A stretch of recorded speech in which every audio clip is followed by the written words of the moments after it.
aja turu sore kaki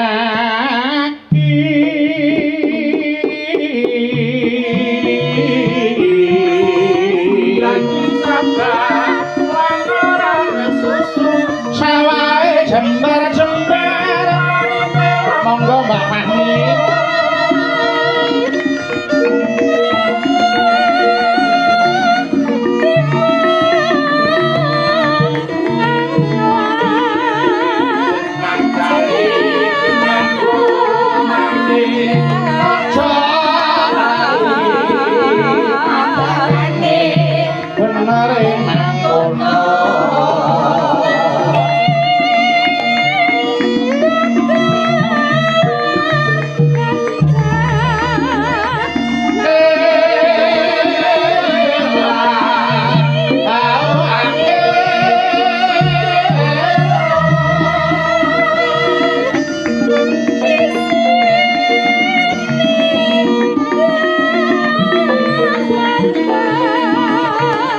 wedang jahe nggo tulang angin wis duwe dhewe kok isih pengen lakui wong serakah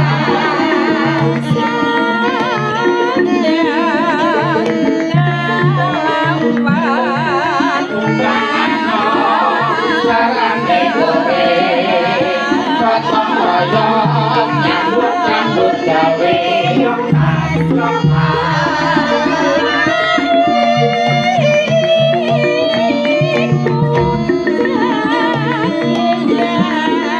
bal-balan kaos biru galau-galan aja ditiru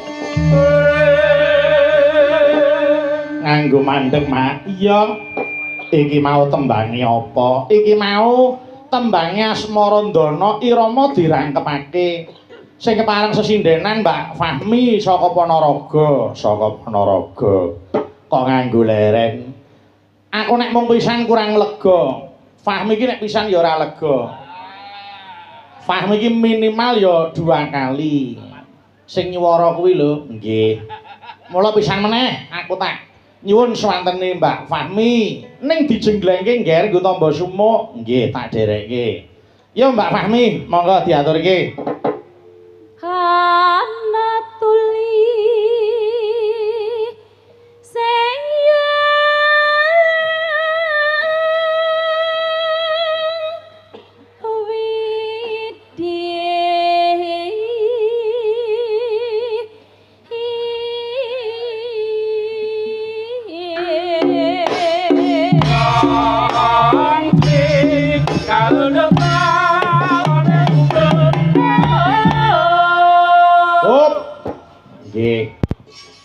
yoga ki nek wareg ya ngene iki.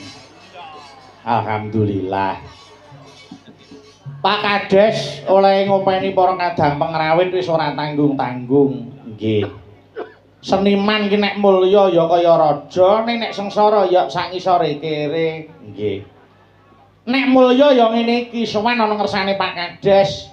Para kadang-kadang sowan wis disugata daharan sing mirasa. Asem-asem daging lho ngono kuwi kuwi urung perkara nggon unjukane monggo bapak-bapak ibu-ibu ngersaki unjukan menapa nggih teh napa kopi napa jahe napa jeruk nggih tumrap ibu-ibu ditari ngunjuke apa urung nggon bapak-bapak ditari kanca-kanca pengrawit rokoke napa lho kuwi nggih, kuwi nek dong mulya ngono kuwi.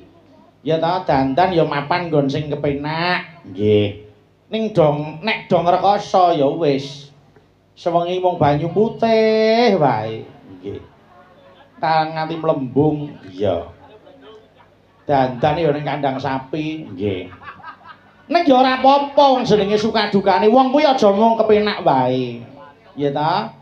Sing jenenge cakra manggilingan roda mubeng ki nyata. Ning nadyan sing dikepiye wae, kuwi mung kanggo nyoba marang rasane wong kuwi dhewe. Coba nek kowe tak uja kuwi kepiye, nek tak uji kuwi kepiye. Mula jane wong urip kuwi nek diuja kuwi malah diuji, Nduk. Diuja ki malah diuji. Iya. Coba gandeng kowe tak uja, nyoh tak kei rejeki sing melimpah, ya ta tak sokke rejekine. Ning ujiane coba rejeki ki mau, kowe seneng amal jariah apa ora? Seneng dana rasa apa ora? Ya ta? Kowe seneng tetulung karo wong sing butuhake apa ora? Jalaran bondo sing tok tampa kuwi minimal 2,5% kuwi dadi duweke wong sing wajib nampa. Nggih. Mula tuladane kaya Pak Suryanto iki gandeng oleh diparingi rejeki lumintu karo Gusti Allah kuwi gumrojok banyu mili. Mula Pak Suryanto banjur piyaine seneng dana rasa. Tuladane kaya bengi iki dana rasa nyeneng-nyenengke gawe senenging wong akeh. Mila tepuk tangan kagem Pak Suryanto Bapak Ibu. Alhamdulillah. Mula dening Gusti sing nyipta urip, rejekine malah saya ditingkatake. Oh, gandeng kowe tak weni rejeki ora tok pangan dhewe nyoh. Iki tak tambahi rejeki meneh. Alhamdulillah. Mula bengi iki awake dhewe sowan ki ya idepe Pak Suryanto kuwi idete apa iki duwike turah. Nggih. Mula terus dienggo nimbali awake dhewe sak kanca. Nggih. Alah wong wayangan awake dhewe iki apa to? Omong genset siji turah kok nggih. Lah wong kono ki Pak Suryanto ki usahane akeh kok, Nduk. Niku ketok yen piyai sing ubet ya, Mak. Nggih, wong ora seneng mangku tangan, piyai sing seneng nyambut gawe. Tur dasare oleh dadi kepala desa kuwi tidak semata-mata kepengin dadi pejabat, ning Pak Suryanto kepengin labuh marang masyarakat. Bener. Mula ayo iki para masyarakat programe Pak Kades disengkuyung nggih. Aja nganti diwaoni. Setuju? Setuju. Nggih, alhamdulillah. Iki papan anyar, Nduk, iki panggonan anyar. Dienggo wahyangan kepenak banget diaturi kok. Wis nek ngene iki papan wis jembar, wayangan ki kepenak wae wong duwe panggonan dhewe. Nggih. Mula ayo iki lek-lekan ana dalem kene ngiras pantes karo awake dhewe tak melu ngrasake joglo sing anyar kuwi, Nduk. Nggih. Alhamdulillah. Nggih. Mula ayo padha tirakat wonten mriki. Lanjut Mbak Fahmi. Monggo.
Nduk sing tansah mituhu ana dawuh mapa yang sampeyan nimbali aku.